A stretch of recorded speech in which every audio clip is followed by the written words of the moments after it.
En Saône-et-Loire, dans le berceau de la race charolaise, le GAEC Jacob est au sommet dans l'élevage bovin. Pierre Jacob, 34 ans, successeur de son grand-père et de son père, est une référence en tant qu'éleveur en Bourgogne, en France et même à l'étranger. Les deux pieds sur terre, il consacre toute sa vie à l'évolution de son cheptel et au bien-être de ses vaches.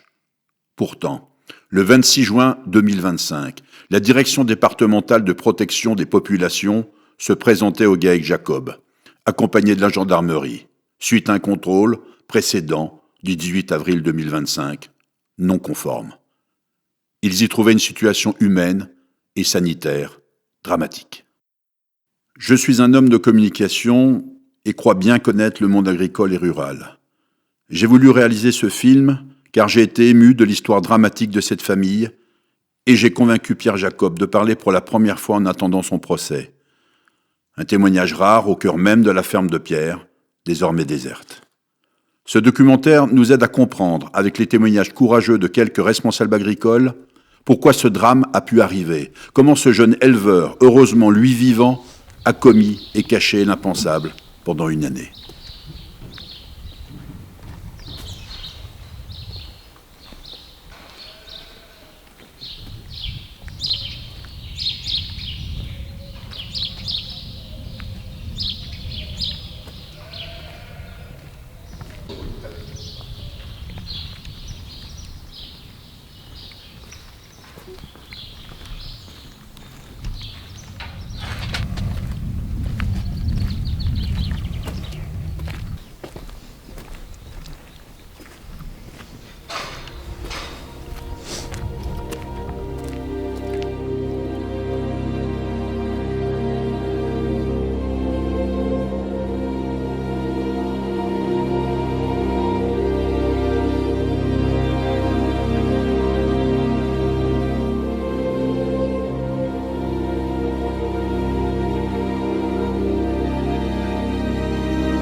On est où, Pierre?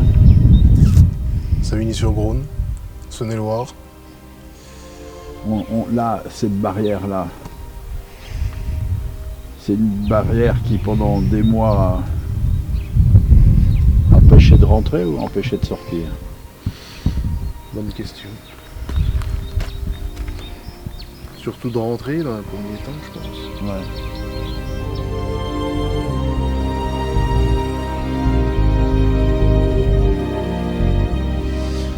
Catherine, on est à combien de la ferme là? 2 kilomètres à peu près. Ouais. Ouais, 2 kilomètres de cour à cour. D'accord. Et Thierry, donc là-bas c'était la ferme des grands-parents? Parents, grands-parents. Mes parents ont vécu avec mes grands-parents dans leur vie. Mais vous, il y a très longtemps que plus personne n'a dans la ferme. Depuis 2015, mes parents sont partis à Saint-Jean-Roux pour des commodités de maison de plein pied, et puis pour me vieillir, quoi. Puis peut-être pour pas vouloir rester au milieu du site. Enfin, voilà. On a retrouvé des articles de presse, Thierry Jacob, ferme de Jalony, etc. Enfin, vous avez toujours été un éleveur qui a respecté l'élevage, la notion de troupeau, mais qui a fait appel au meilleur de la technicité du monde agricole. Vous pouvez nous parler de cette période-là où vous êtes reconnu pour ça? Mon père avait commencé d'inscrire au HBC en 1974, quoi, et puis après on est parti sur l'insémination artificielle. HBC sur la boucle charolaise. Et un bouc charolais, ouais. Et puis après, on avait même on avait été contacté par l'ITEB à l'époque pour un protocole de groupage de chaleur, quoi. Donc on a commencé d'inséminer à cette époque-là, travailler le vélage facile, enfin essayer de se simplifier un petit peu le travail, quoi, parce que bon, cette race charolaise qui était tant décriée pour des vélages difficiles, enfin voilà, quoi. Quand je suis arrivée en Saône-et-Loire en 1982, j'ai rencontré le grand-père Jacob, André Jacob. C'était déjà une très belle exploitation. Niveau génétique, c'est un troupeau qui est au moins 7 points au-dessus de la moyenne de la race. Donc ça, c'est pas neutre. J'ai le souvenir d'une fois, Thierry m'appelait pour le stock d'embryons de ses meilleures vaches et savoir où il en était, parce qu'il avait vraiment à cœur de garder ce réservoir génétique et savoir où il en était quand on était sur des marchés vers les pays sud-américains notamment. Et à l'époque, c'était déjà les naisseurs de plusieurs taureaux d'insémination. Ils avaient une renommée. C'est vrai, quand on parle du GEC Jacob en Charolais, beaucoup les connaissent. Enfin, pour pas dire la plupart, et même à l'étranger. Je rencontre la famille Jacob le 28 juillet 2025. Ils prennent mon attache. Nous sommes 1 mois après le contrôle. Ils savent qu'ils vont être auditionnés par les services de gendarmerie qui sont intervenus le 26 juin 2025 dans l'exploitation. C'est la première fois qu'ils ont affaire à la justice ou à la DDPP. Ils savent absolument pas ce qui leur arrive, donc ils ont besoin à ce moment-là de conseils, ils ont besoin d'assistance, parce qu'ils savent qu'à la fin, ils seront nécessairement appelés à comparaître et à être jugés pour ce qui s'est passé. Vos propres foins, vos propres et tout? Oui, on est autonome dans la production de céréales de foin sur l'exploitation. Tout en sachant qu'on a une production viti à côté aussi. Donc, il y a 3 activités sur l'exploitation. Là où on est, Pierre, toujours près de cette barrière qui est derrière. Oui. Là, c'était déjà un rempart, il fallait que personne entre. Oui. Disons que c'était tout le temps un peu bouché ici pour que personne puisse monter, accéder au bâtiment plus haut, quoi. Ça a toujours été Votre obsession. mon obsession, que personne aille monter dans les bâtiments au-dessus de...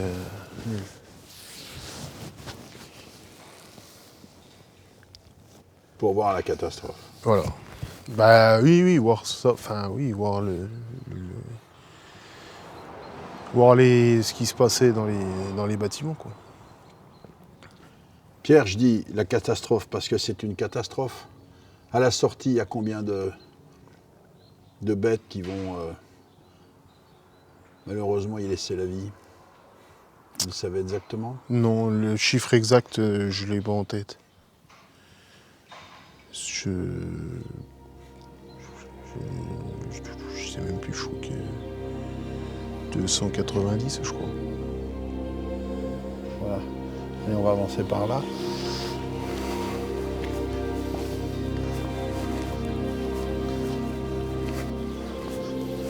Enfin.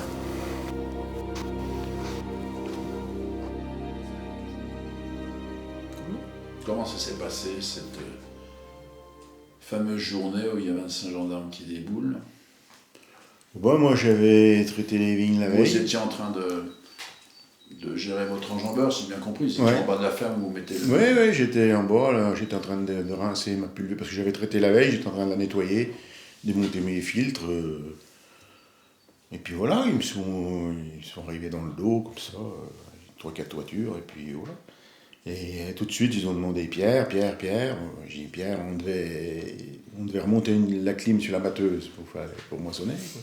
Donc il était parti chercher une cotte, parce qu'il y a de la poussière, hein, bref, il dit, je vais mettre une cotte quand même. Mais tout ça, c'est toujours en bas de la ferme. Hein. Oui, dans le dos, oui. Voilà. Puis vous l'appelez? Alors du coup, je l'ai quand même appelé, parce que j'ai dit, bon, ils avaient l'air tellement pressés. Et là, quand vous êtes dans votre voiture, quel coup de fil de Thierry, votre père,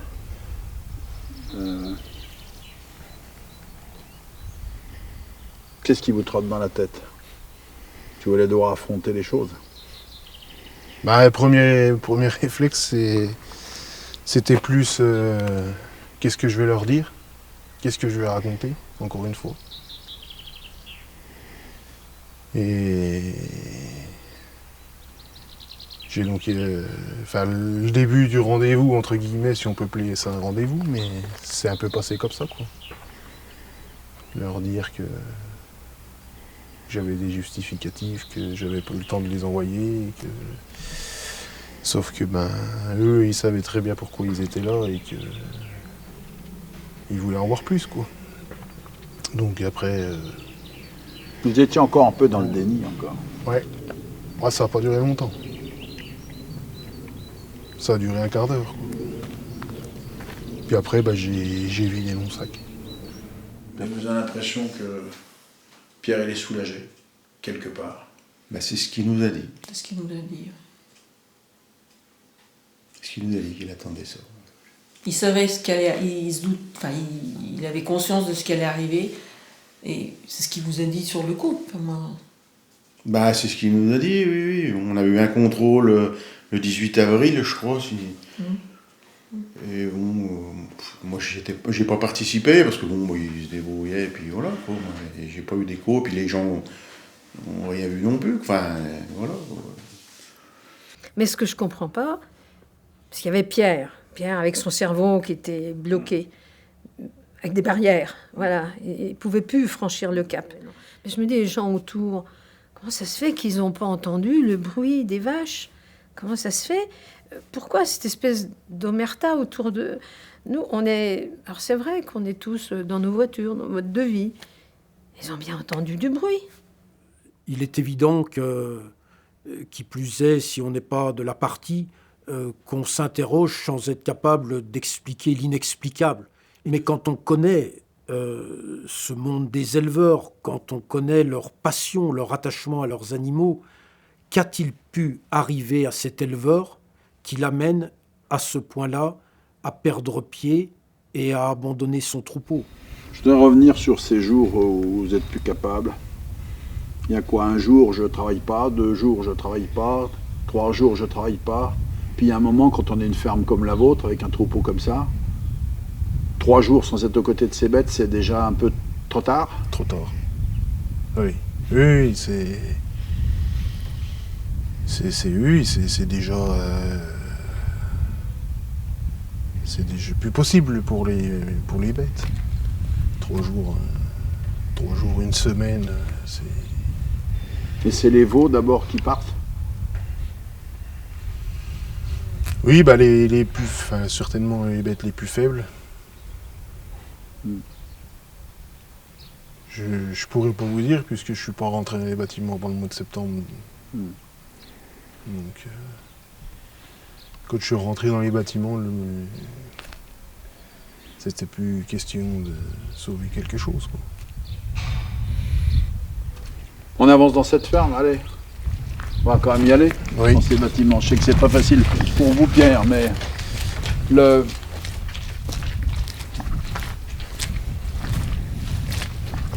a une question que je me pose quand même, qu'on peut se poser légitimement, c'est... Du coup, qu'est-ce que vous faisiez de vos journées, Pierre? Disons que tout ce qui était intérieurement à la ferme, plus rien. Et puis, l'objectif, faire bonne manière dans le travail hors de la ferme, quoi. Faire les foins, faire la moisson, les vendanges, comme si de rien n'était, pour rien laisser paraître à personne. Donc Pierre, il est autonome, la confiance est là, Oui. il vient manger à la midi, Pleine confiance, quoi. il va même à un concours juger des veaux, etc. Et puis vous, vous voyez rien. Puis moi j'ai tellement vécu là-bas dans la cour que ma grand-mère épiait tout le monde un petit peu, enfin c'est pas que chez Jacob, c'est les conflits de génération. Je disais, moi, faut pas qu'on reproduise ce phénomène-là, quoi. Il faut les laisser faire leur vie, quoi. Je veux dire, voilà, quoi. C'est pour ça que j'aurais pu retourner sur le site, habiter. Mon père m'y avait demandé, mais bon, j'ai pas fait.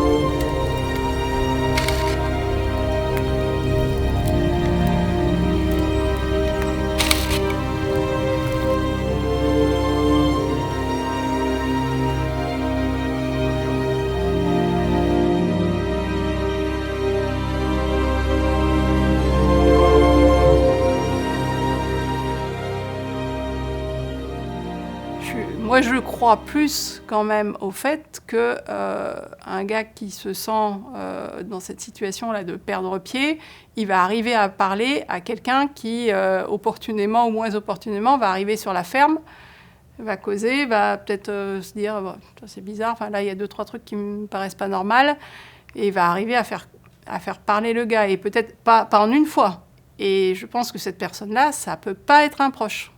Ça peut pas être, c'est pas la famille qui peut faire ça. C'est pas le père qui peut, même s'il voit des choses. C'est des gens de l'extérieur. Il y a une distance. C'est pas des gens inconnus, bien sûr, mais c'est pas non plus des trop proches. Mais dans ces fournisseurs ou ces gens qui naturellement peuvent être autour de la ferme, travailler avec votre exploitation, est-ce qu'il y a quelqu'un qui, je crois savoir qu'il y a quelqu'un qui n'est plus là, et vous dites peut-être dans mon relationnel j'aurais pu lui dire. Vous voyez de qui je veux Oui.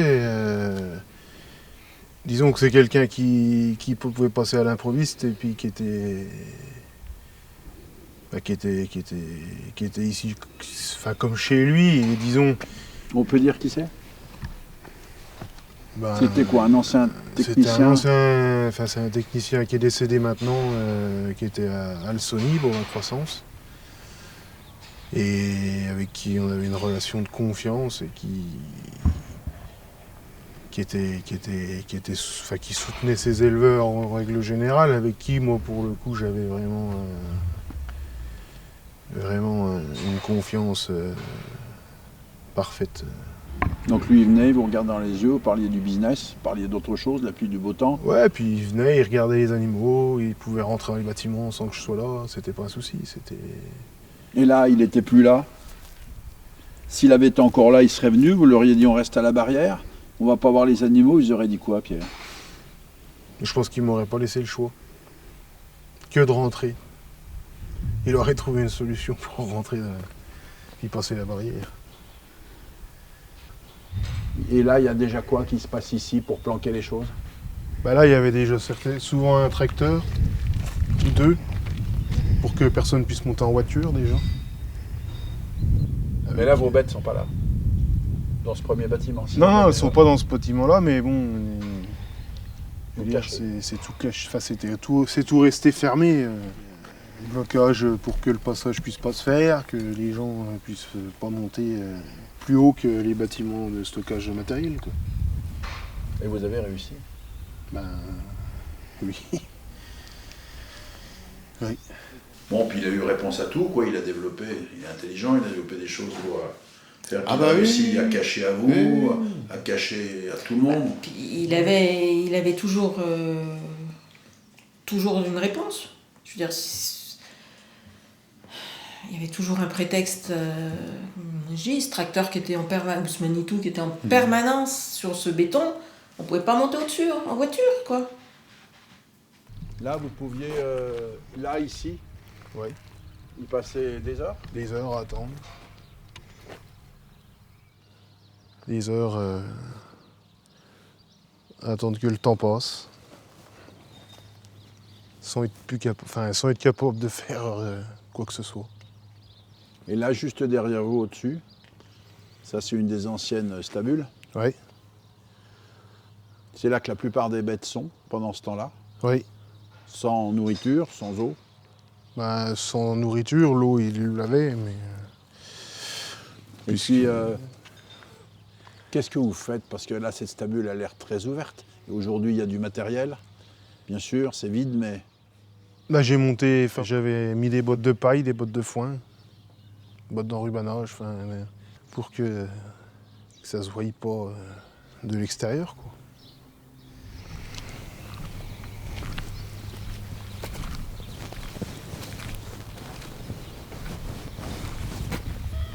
Donc là, on imagine ces stabules avec toutes camouflées, toutes cachées. Oui.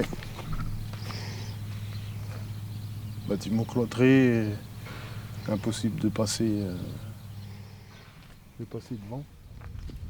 Et là-bas, au fond de la stabule, je veux dire le plus loin possible des plus près voisins et des l'autre de l'autre côté, vous mettez des bêtes mortes? Oui.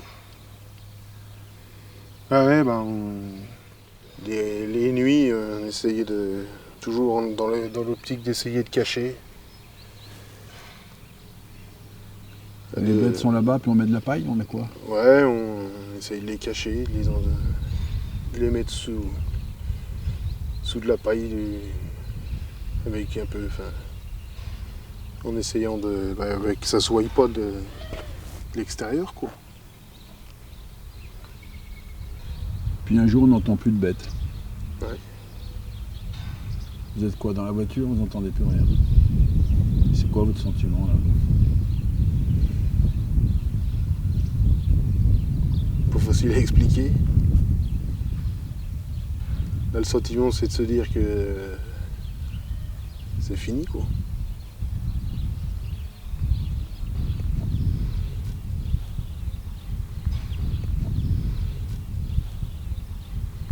Et sur le coup, je me dis, on culpabilise souvent, donc sur le coup, je me dis, mais j'ai pas vu venir tout ça.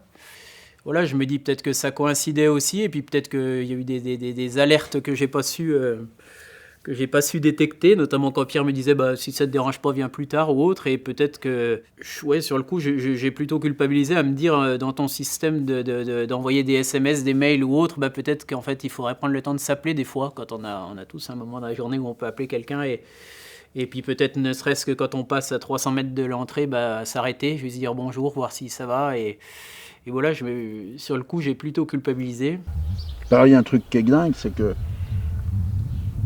vous assumiez quand même le fait qu'il y a beaucoup de boulot, que c'était compliqué, que l'apprenti n'était pas là, vous allez vous retrouver seul dans la ferme.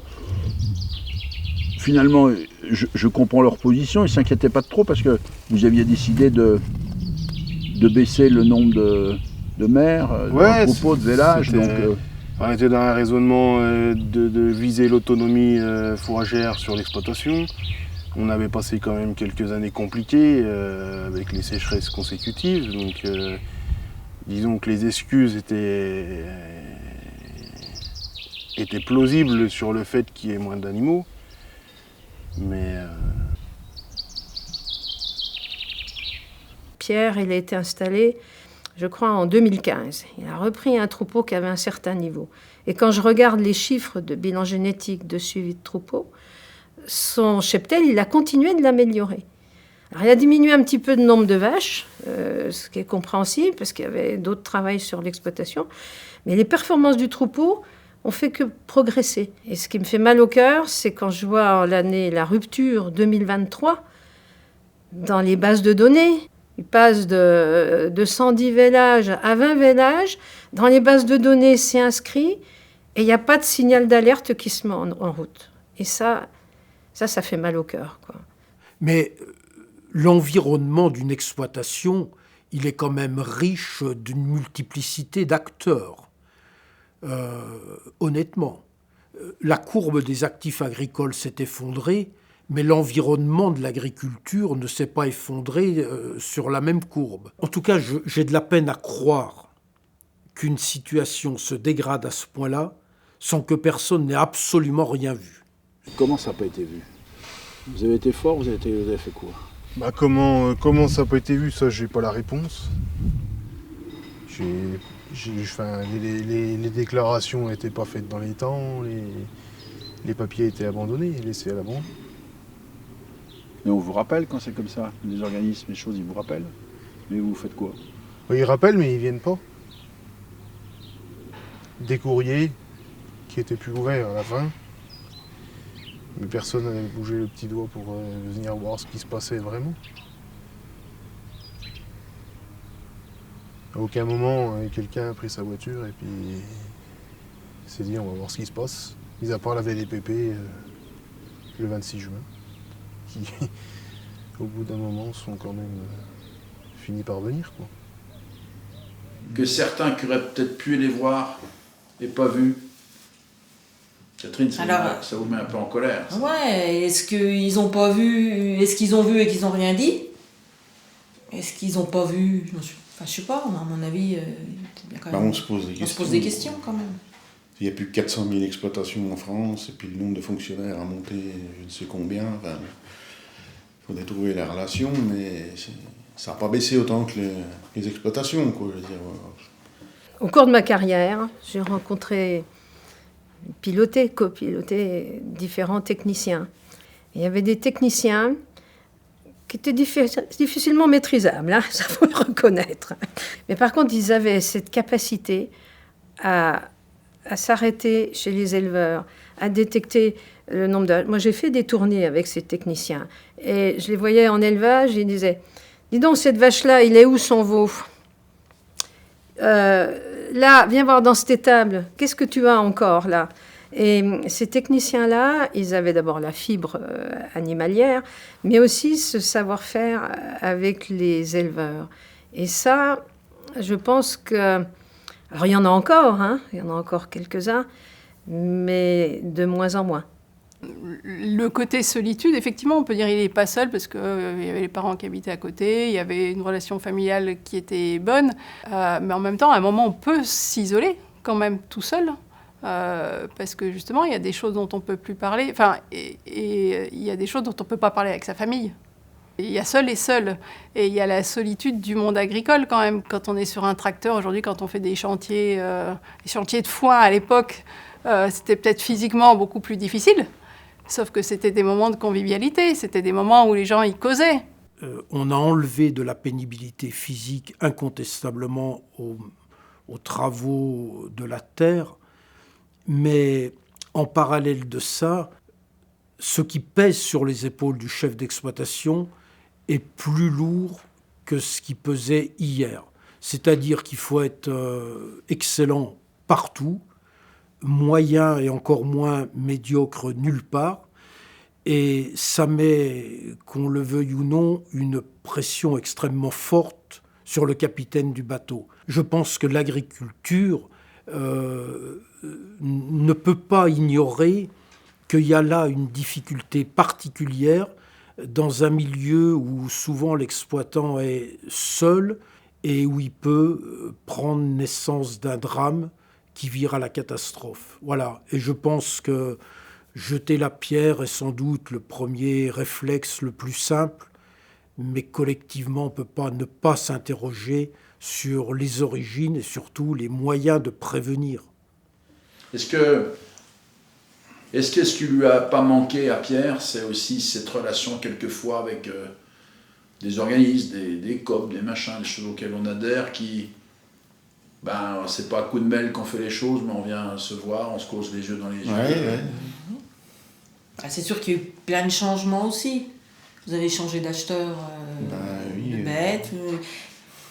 Il y a eu plein de, je pense, de petits éléments qui sont d'accumuler là, je vais dire en 18 mois, et qu'on fait que, quoi. Vos parents, pendant cette période-là, et même avant, ils ne vivaient pas des bons moments non plus, et ça vous tapait un peu sur le système aussi? Ouais, mon père a eu gros soucis de dos dans les années 2022. Mon grand-père aussi, qui était très très présent sur la ferme, qui s'est lui renversé en enjambeur en 2023, et ma mère, qui est présente aussi sur l'exploitation, elle s'est fait opérer d'un cancer en janvier 2024. Donc tout ça l'un au bout de l'autre. Tout ça, c'est dans votre tête? On y réfléchit, on y pense tout le temps. Du coup, les appeler, c'est quand même abusé, c'est ça? Disons qu'on essaye de préserver tout le monde. De se dire, on va pas les embêter, on va pas... Je vais en faire un peu plus, puis ça va bien se passer. Jusqu'au jour où on peut plus. Non, mais il y a tout un tas d'accumulations. Il y a eu des décès autour qui l'ont oui. traumatisé. On a vécu aussi une histoire. Moi, j'ai perdu une sœur qui a été tuée par son mari. Hein. Donc, je veux dire, ils avaient 15 ans à l'époque. Enfin, lui, il avait 15 ans, comme ma nièce. Je vous en ai jamais parlé de ça, mais je suis au courant, oui. Donc, je veux dire, les épreuves, on en a déjà passé. Hein. Vous êtes suivi depuis combien de temps aujourd'hui? Vous êtes suivi par une psychologue depuis combien de temps? Je suis suivi depuis début juillet 2025. Donc très très vite? Oui, sous 10 jours derrière la découverte. C'est votre volonté? Oui. Oui. Volonté personnelle, bien sûr sous conseil de mon médecin, quoi. Mais Au début, il y avait des médicaments, il y en a moins maintenant. ouais, on a un peu réduit.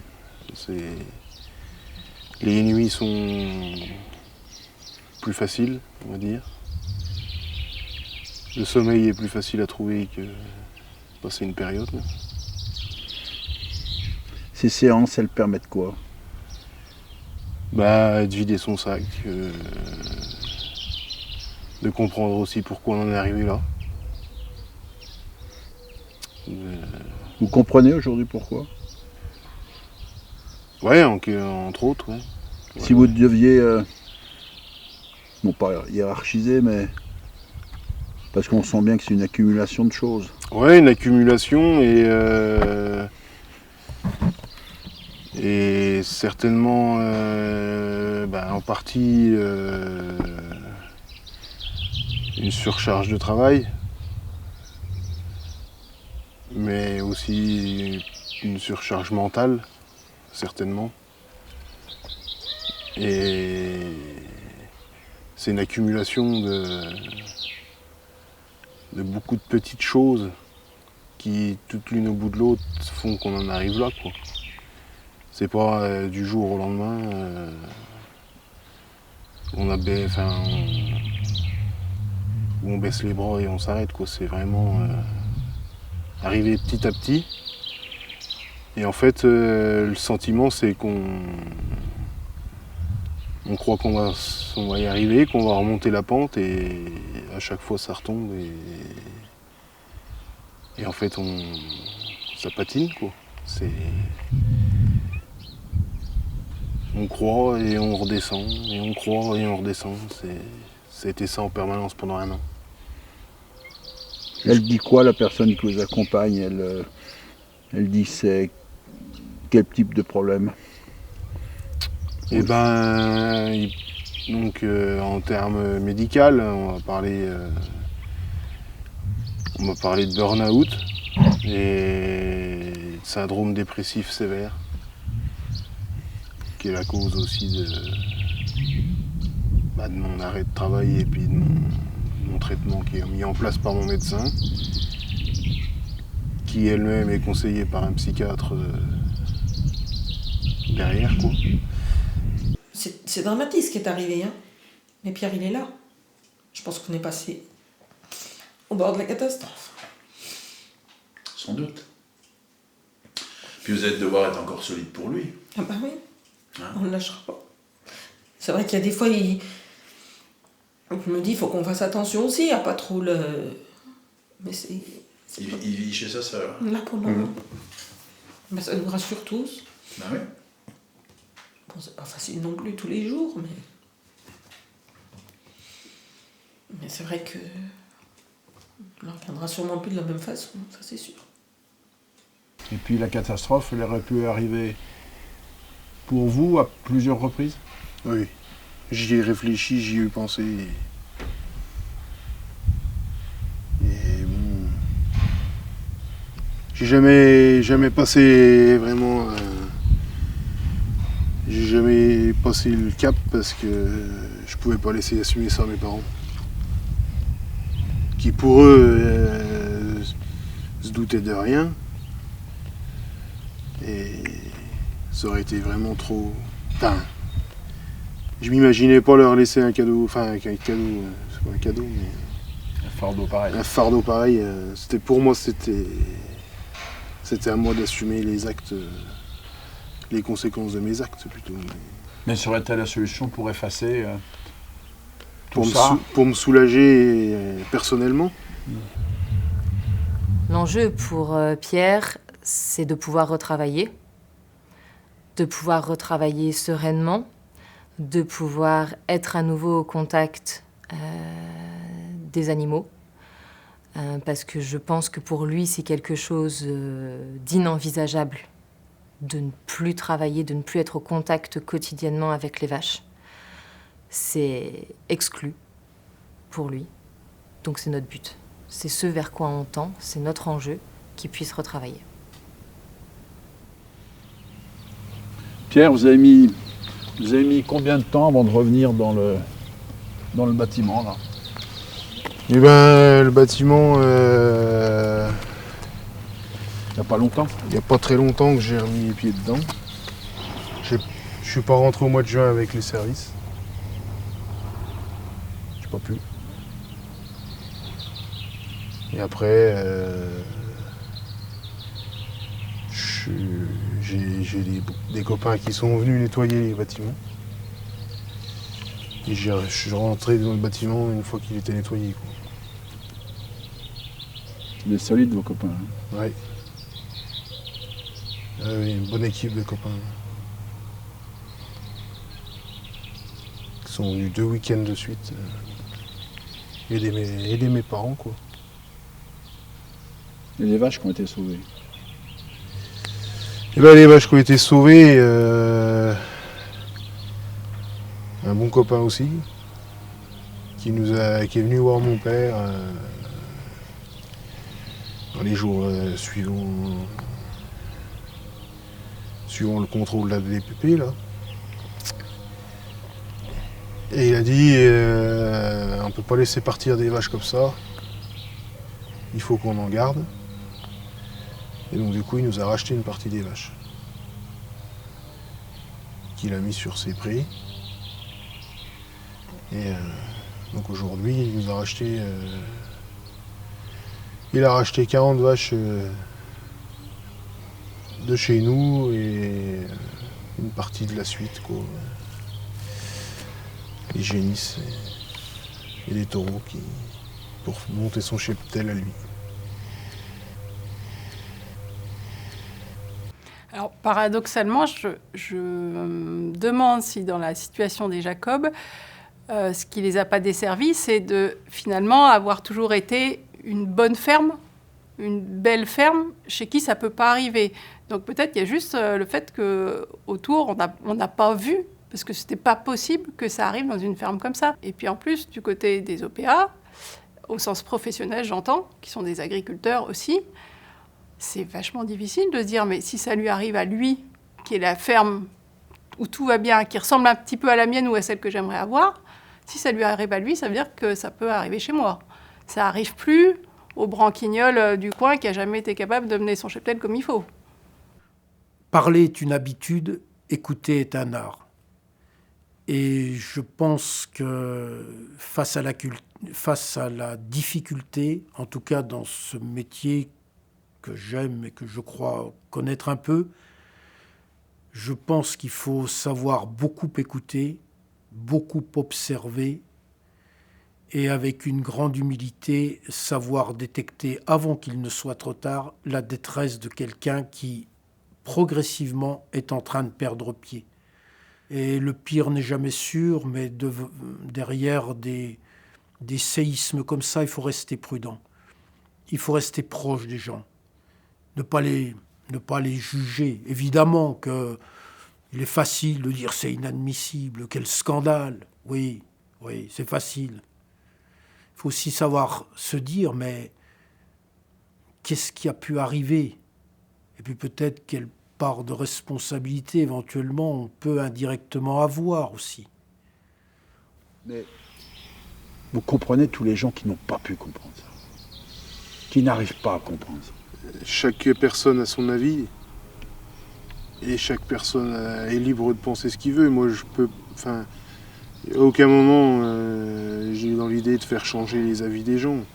Simplement d'expliquer ce qui s'est passé et puis ma version à moi, plutôt que d'aller dire il paraît que, apparemment, voilà, personne ne sait mieux ce qui s'est passé ici que moi.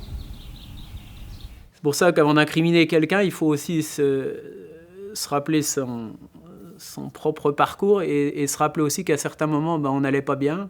À certains moments, on a failli perdre pied, mais on n'a pas perdu pied. On a tenu bon parce qu'on a eu la chance à ce moment-là de trouver la personne qui nous a aidés. Il faut se rappeler aussi tous les moments où nous-mêmes on a failli disjoncter tout simplement, voilà, sur plein de sujets. Voilà, je pense que... Quand j'ai su ce qui était arrivé à l'élevage Jacob, Alors c'est un petit peu dur pour moi. La première chose que j'ai ressentie, c'est que je me sentais responsable. Je me suis dit, mais j'ai loupé quelque chose.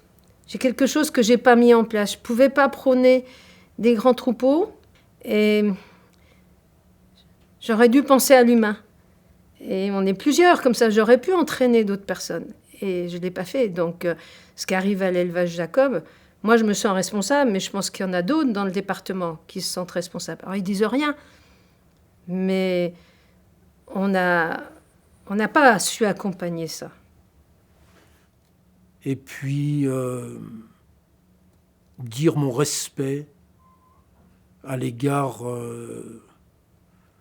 de Pierre Jacob et de ses parents, de se mettre nu devant la caméra, avec pour seul souci, je crois, de dire ce qui nous est arrivé, si notre témoignage pouvait contribuer à ce que ça n'arrive plus jamais, au moins nos animaux ne seraient pas morts pour rien. Et ce que je peux dire, c'est que je souhaite à personne que ça y arrive. Traverser un moment comme ça, à aucun moment on peut souhaiter ça à quelqu'un. Pierre,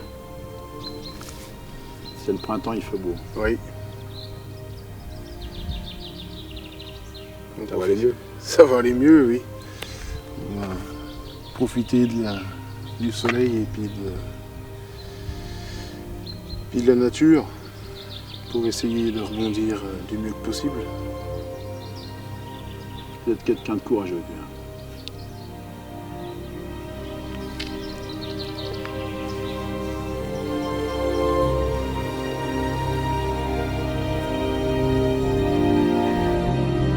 Dans ce secteur professionnel où personne n'ignore le taux dramatique de suicide, l'agriculteur de 34 ans avait encore la chance d'être là, pour tenter de faire entendre sa détresse à une justice souvent éloignée de la réalité du monde rural.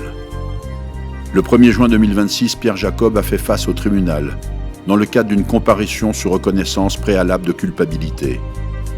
Il a été condamné à l'interdiction définitive de détenir un animal et d'exercer une activité en lien avec les animaux. Cette tragédie ne peut rester un simple fait divers et appelle à de vraies initiatives qui s'imposent face à autant de détresse.